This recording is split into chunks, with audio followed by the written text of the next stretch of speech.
Tambaram railway பணிமனை சீரமைப்பு மற்றும் சிக்னல் சீரமைப்பு பணிகள் காரணமாக இன்றும் நாளையும் சென்னை தாம்பரம் செங்கல்பட்டு இடையே 55 புறநகர் மின்சார ரயில்கள் ரத்து செய்யப்பட்டுள்ளதால் தாம்பரம் பேருந்து நிலையத்திற்கு மக்கள் படையெடுத்தனர்.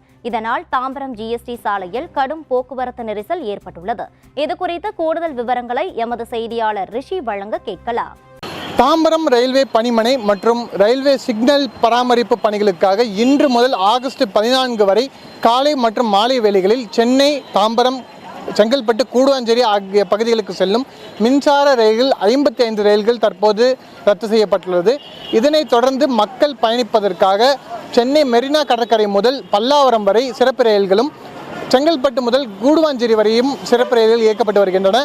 அதனைத் தொடர்ந்து புறநகர் மற்றும் சென்னை மாநகர மக்கள் பயணிக்க எந்த விதமான நேரடி ரயில் சேவைகளும் இல்லாத காரணத்தினால் தற்போது மக்கள் அதிக அவதிக்குள்ளாகி வருகின்றன. தாம்பரம் பேருந்து நிலையங்களில் அதிக மக்கள் கூடுவதால் போக்குவரத்து நெரிசல் ஏற்பட்டு வருகிறது. இந்த போக்குவரத்து நெரிசலையும் மக்கள் அதிகம் கூடும் பேருந்துகளிலும் பாதுகாப்பும் போக்குவரத்து நெரிசலும் ஏற்படாமல் இருப்பதற்கு அதிக அளவில் காவல்துறையினர் பணிக்கு அமர்த்தப்பட்டுள்ளனர்.